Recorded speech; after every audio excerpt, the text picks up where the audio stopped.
This is the W.T.F. Bach podcast. Right, that work those fingers. The podcast about Johann Sebastian Bach, brought to you by his prodigal son, W.T.F. Bach. Join W.T.F. Bach as he guides your mind through a contrapuntal journey. Why don't you let W.T.F. Bach guide you? And now, here's W.T.F. Bach. Dear listeners, Evan Shinners here. Forgive my delay in restarting this podcast, but I think you may be glad to hear the reasons why.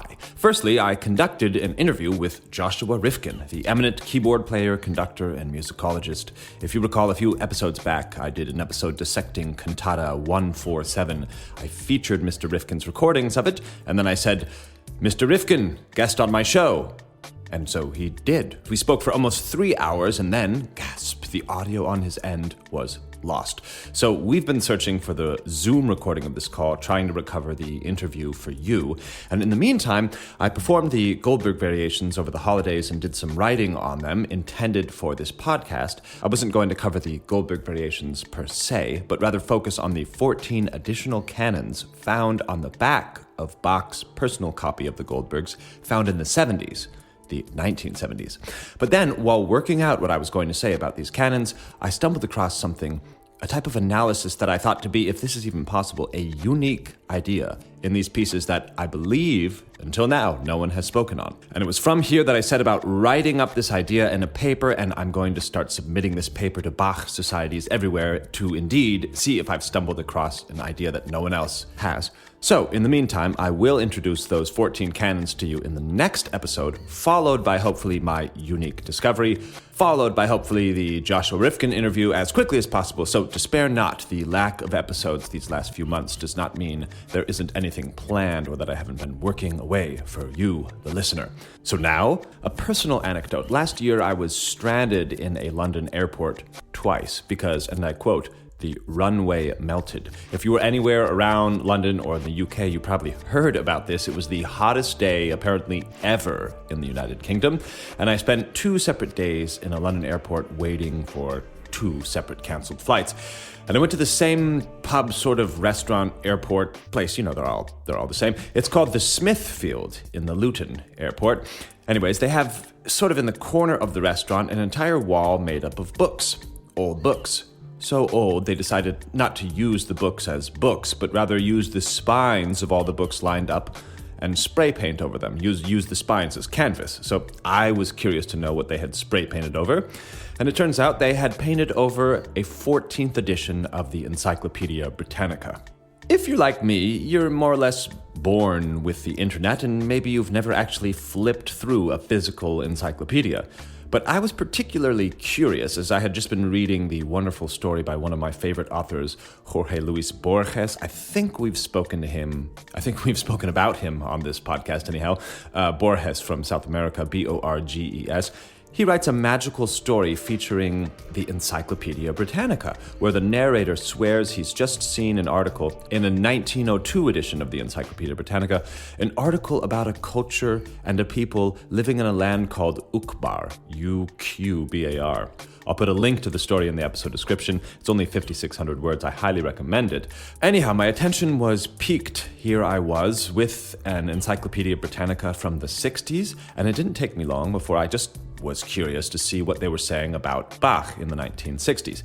The author of the Bach article is Donald Francis Tovey, who was already dead from 1940 on, but still this was his article in the 60s edition.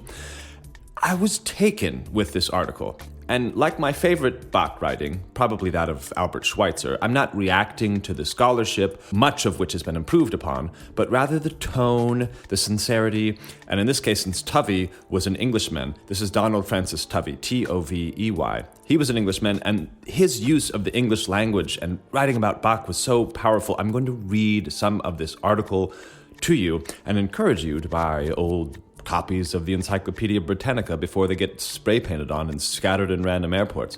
And what's exciting about something like a physical encyclopedia as opposed to Wikipedia is that you go from the Bach article to bacteriology. You know, you just turn the page and it's there, and you don't really go from Bach to bacteriology clicking around on Wikipedia. It's wonderful and it's fascinating, and you end up reading a lot of things that you would never read just by an online encyclopedia. So I'm going to read some of this article for you. This is the Bach article from the 1926 edition of the Encyclopedia Britannica I have. It's the same article, by the way, from Donald Francis Tovey.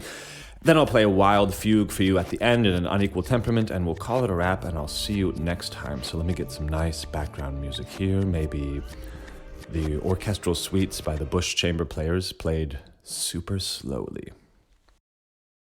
So here it is, from Donald Francis Tovey in the Encyclopedia Britannica.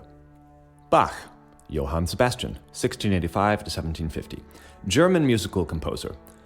The Bach family was of importance in the history of music for nearly 200 years. 4 branches of it were known at the beginning of the 16th century, and in 1561 we hear of Hans Bach of Weimar, who is believed to be the father of Veit Bach, born about 1555.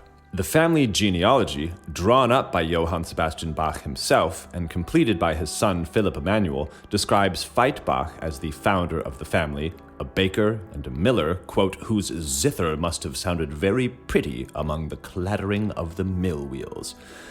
His son, Hans Bach, der Spielmann, is the first professional musician of the family.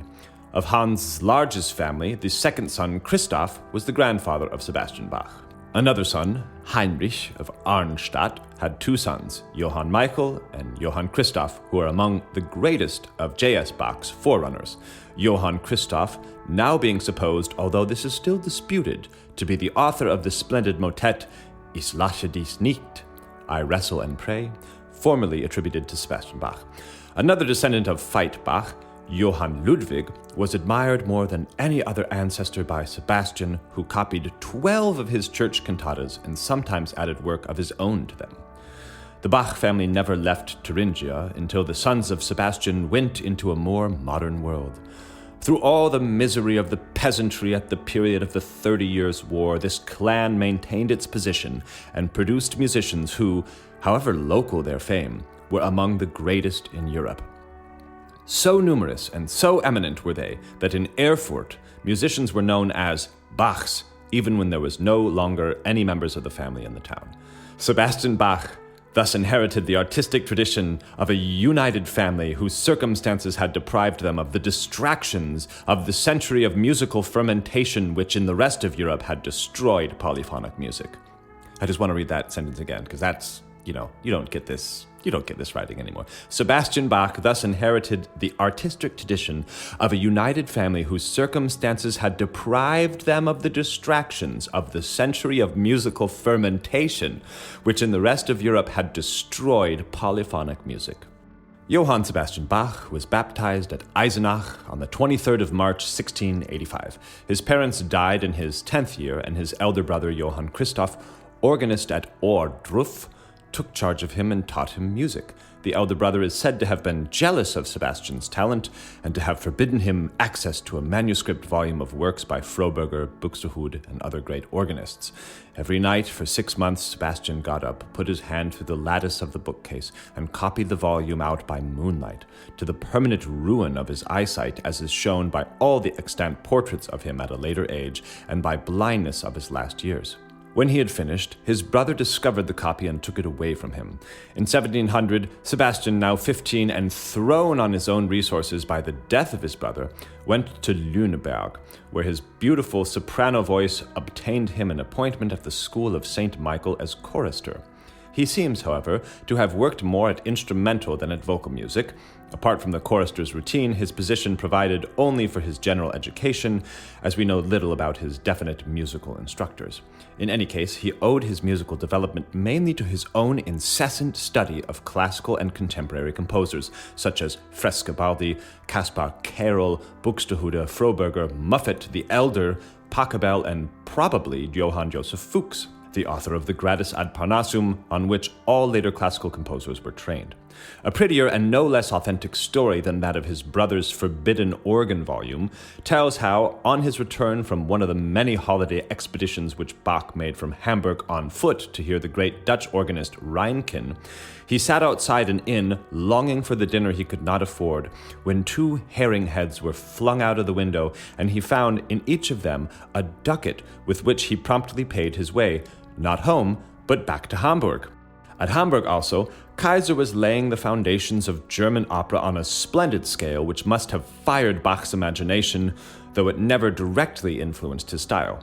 On the other hand, Kaiser's church music was of immense importance in his development. In Celle, the famous Hofkapelle brought the influence of French music to bear upon Bach's art, an influence which inspired nearly all of his works in suite form, and to which his many autographed copies of Couperin's music bear testimony. Indeed, there is no branch of music from Palestrina onwards conceivably accessible in Bach's time of which we do not find specimens carefully copied in his own handwriting.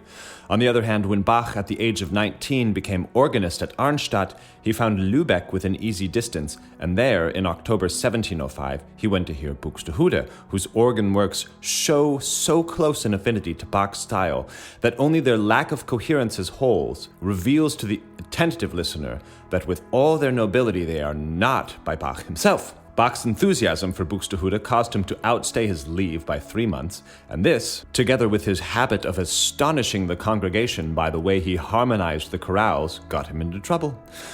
But he was already too great an ornament to be lightly dismissed, and though his answers to the complaints of the authorities, every word of which makes amusing reading in the archives of the church, were spirited rather than satisfactory, and the consistorium had to add to their complaints the grave scandal of his allowing a, quote, strange maiden to sing in the church. Bach was able to maintain his position at Arnstadt until he obtained the organistship of St. Blasius in Mülthausen in 1707. Here he married his cousin, easily identified with the strange maiden of Arnstadt, and here he wrote his first great church cantatas, Aus der Tiefe, Gott ist mein König, and Gott ist Zeit. Bach's mastery of the keyboard attracted universal attention and prevented his ever being unemployed. In 1708, he went to Weimar, where his successes were crowned by his appointment in 1714 at the age of 29 as Hofkonzertmeister to the Duke of Weimar. Here the composition of sacred music was one of his most congenial duties, and the great cantata Ich hatte viel Berkumenes was probably the first work of his new office. In 1717, Bach visited Dresden in the course of a concert tour and was induced to challenge the arrogant French organist J. Louis Marchand, who was making himself thoroughly disliked by the German musicians who could not deny his powers. Bach was first given an opportunity of listening secretly to Marchand's playing, then a competition on the organ was proposed, and a day was fixed for the tournament at which all the court and musical celebrities of the town were to be present to see nothing less than the issue between French and German music. Marchand took up the challenge contemptuously, but it would appear that he was also allowed to listen secretly to Bach's playing, for on the day of the tournament, the only news of him was that he had left Dresden by the earliest coach. The triumph was followed by Bach's appointment as Kapellmeister to the Duke of Curtin, a post which he held from 1717 to 1723. The Curtin period is that of Bach's central instrumental works, such as the first book of the Well-Tempered Clavier, the solo violin and violoncello sonatas, the Brandenburg concertos, the French and English suites. In 1723, finding his position at Curtin uninspiring for chorale music, he moved to Leipzig, where he became cantor of the Thomasschule, being still able to retain his post as visiting Kapellmeister at Curtin, besides a similar position at Weissenfels. His wife had died in 1720, leaving 7 children, of whom Friedemann and Philip Emanuel had a great future before them. In December 1721, Bach married again, and for the beautiful soprano voice of his second wife, he wrote many of his most inspired arias. She was a great help to him with all his work, and her musical handwriting soon became so like his own that her copies are difficult to distinguish from his autographs. In 1729, Bach heard that Handel was for a second time visiting Halle on his way back to London from Italy. A former attempt of Bach's to meet Handel had failed, and now he was too ill to travel, so he sent his son to Halle to invite Handel to Leipzig. But the errand was not successful, and much to Bach's disappointment, he never met his only compeer. Bach so admired Handel that he made a manuscript copy of his Passion nach Brock's. This work, though almost unknown in England then as now, was next to the oratorios of Kaiser incomparably the finest passion then accessible, as Graun's beautiful masterpiece Der Tod Jesu was not composed until 4 years after Bach's death. The disgusting poems of Brock's, which was set by every German composer of the time, was transformed by Bach with real literary skill as the groundwork of the non-scriptural numbers in his Passion according to St. John. All Bach's most colossal achievements, such as the Passion according to St. Matthew and the B minor Mass, for discussion which see Oratorio and Mass, date from his cantorship at Leipzig, but important and congenial as was his position there, and smooth as the course of his life seems to have been until his death at 1750, he must have had quite as much experience as can have been good for him. He was often ruffled by the town councillors of Leipzig, who, like his earlier employers at Arnstadt, were shocked by the, quote, unecclesiastical style of his compositions and by his independent bearing. But he had more serious troubles. Of his 7 children by his first wife, only 3 survived him. By his second wife, he had 13 children, of whom he lost 4 of the 6 sons.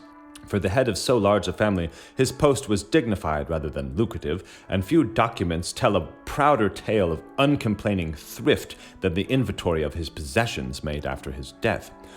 One can only be thankful that he did not live to see anything but the wonderful promise of his son Friedemann, who, in the words of the brilliantly successful K. Philipp Emanuel Bach, was more nearly capable of replacing his father than all the rest of the family together. The prospect of complete loss of the tradition of his own polyphonic art he faced with equanimity, saying of the new style, which in the hands of his own son, Philipp Emanuel, was soon to eclipse it for the next 100 years, quote, "The art has advanced to great heights. The old style of music no longer pleases our modern ears."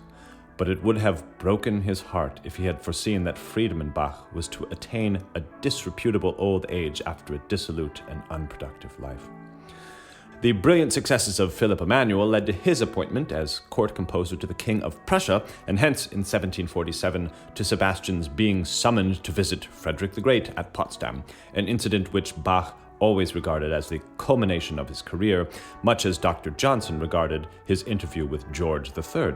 Bach had to play on the numerous newly invented pianofortes of Silbermann, which the king had bought, also to try the organs of the churches of Potsdam. Frederick, whose musical reputation rested on a genuine, if narrow basis, gave him a splendid theme on which to extemporize, and on that theme Bach afterwards wrote Das musikalische Opfer. 2 years after this, his sight began to fail, and before long, he shared the fate of Handel in becoming perfectly blind. Bach died of apoplexy on the 28th of July, 1750. His loss was deplored as that of one of the greatest organists and clavier players of his time. Of his compositions, comparatively little was known. At the death, his manuscript works were divided amongst his sons, and many of them have been lost. Only a small fraction of his greater works was recovered when, after the lapse of nearly a century, the verdict of his neglectful posterity was reversed by the modern upholders of polyphonic art. Even now, some important works are still apparently irrecoverable. The rediscovery of Bach is closely connected with the name of Mendelssohn, who was amongst the first to proclaim by word and deed the powers of a genius too gigantic to be grasped by 3 generations, by the enthusiastic endeavors of Mendelssohn, Schumann, and others, and in England still earlier by the performances and publications of Wesley and Crotch. The circle of Bach's worshippers rapidly increased. In 1850, a century after his death, a society was started for the correct publication of all Bach's remaining works. Robert Franz, the great songwriter, did good service in arranging some of Bach's finest works for modern performance until the experience of a purer scholarship could prove not only the possibility, but the incomparably greater beauty of a strict adherence to Bach's own scoring. The porson of Bach's scholarship, however, is Wilhelm Rust, grandson of the interesting composer of that name who wrote polyphonic suites and fantasies early in the 19th century. During the 14 years of his editorship of the Bach Gesellschaft, he displayed a steady increasing insight into Bach's style, which has never since been rivaled. In more than one case, he has restored harmonies of priceless value from incomplete texts by means of research and reasoning, which he sums up in a modest footnote that reads as something self-evident. His prefaces to the Bach Gesellschaft volumes are perhaps the most valuable contributions to the criticism of 18th century music ever written. Spitta's great biography not excepted. And here we get to really the favorite part of this article.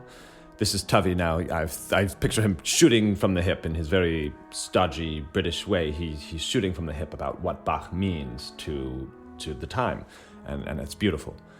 Bach's importance in the history of music cannot be exaggerated. His art, neglected as old-fashioned and crabbed by his younger contemporaries, survived only in certain limited aspects as the subject of a desultory and unintelligent academic study until its rediscovery by Mendelssohn.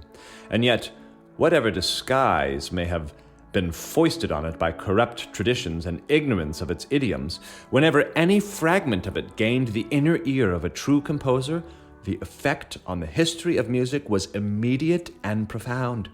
Indeed, his influence is by no means chiefly manifested in the time when his work became known in its larger aspects, though the Bach revival is very obviously connected with certain tendencies in the Romantic movement in music. But however clear we may consider Bach's claim to the title of, quote, the first of Romanticists, the full influence of his whole work has hardly yet begun to show itself. The labors of the Bach Gesellschaft have occupied more than 50 years, during which about 4/5 of Bach's choral works have been published for the first time, and it would be surprising if another 50 years sufficed to make these adequately known to the world at large. Except for practical difficulties, as when Bach writes for obsolete instruments, the only reason why some cantatas are better known than others is that a beginning must be made somewhere. It is clear, then, that the influence of Bach's art as an understood whole is still undeveloped. In the past history of music, his part was hardly suspected except by the great composers themselves, and, to anyone contemplating the art of the generation after him, it might have seemed that both he and Handel had worked in vain. Yet his was the most subtle and universal force in the development of music, even when his musical language seemed hopelessly forgotten.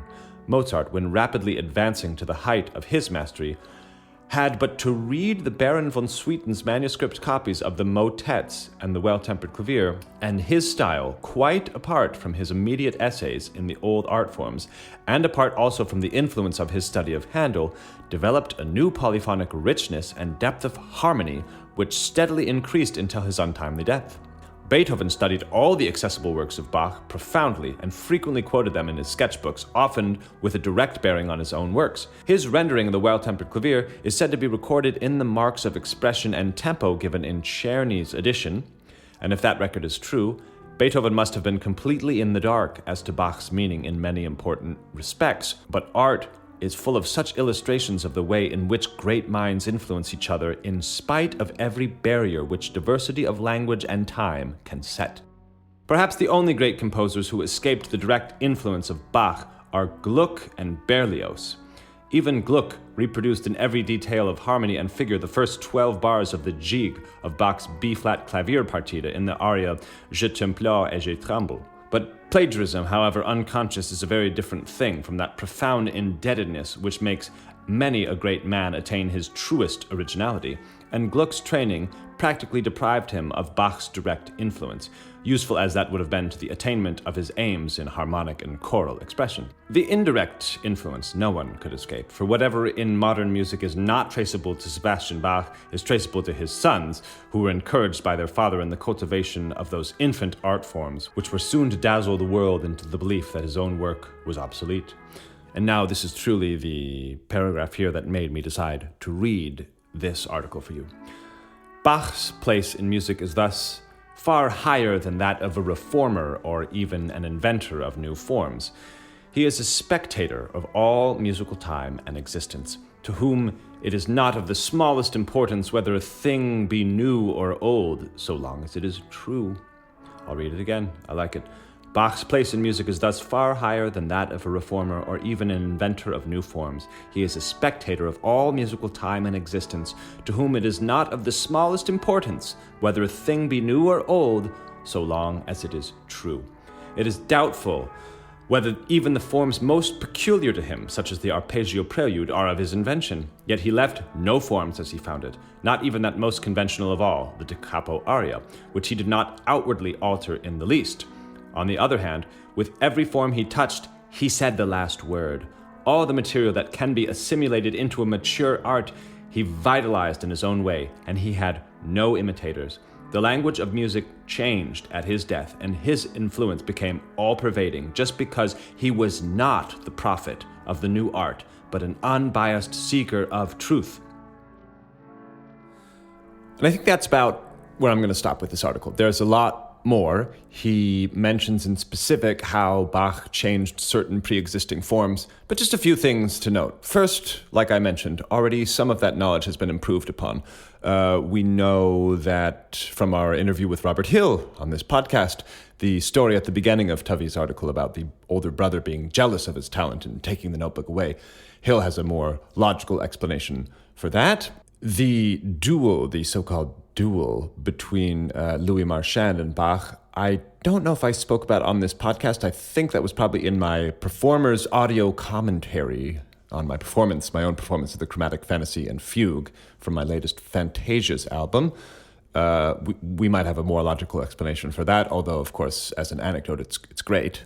I love what he says about the Bach Gesellschaft and how it was sort of perplexing everyone's mind, and how as they started getting deeper and deeper into the work of Bach, they started to learn more, and then they had to go and redo everything. And that's the same thing that happens, in fact, with the Neue Bach-Ausgabe, the 20th century effort to do the same thing that they were trying to do in the 19th century, was that at the completion, we know this now from the Christoph Wolff interview, Wolff says, I was happy to be at the Neue Bach-Ausgabe when the final edition came in, and I was there to greet the first edition of the Neue Bach-Ausgabe, because you keep getting further into this composer and you realize there's more to do. Now that I've seen all this, I must go back and ratify what I originally thought.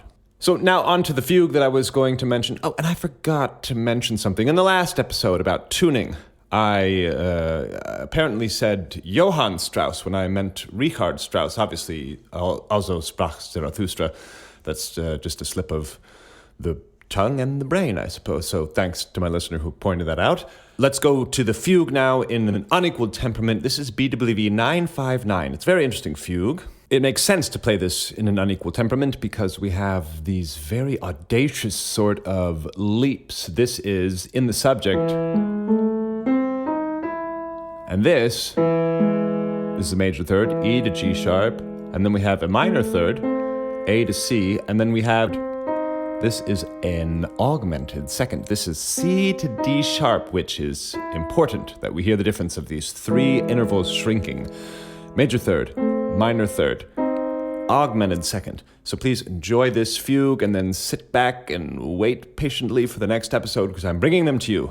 Thank you for listening.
shop for all Bach chops, nothing short of hip-hop. Oh, but WTF, you'd be a fool to find this fugue cool. How do you even organize an organ like that? Without your feedback and donations, without your support, the rest is silent. I swear. You gotta share. We exist because of your feedback and donations. Without your feedback and donations, without your support, the rest is silence. Share this podcast with your friends. Don't listen to this podcast alone. Send it to your middle school band teacher. Did you learn an instrument once? Who taught you? Send it to them.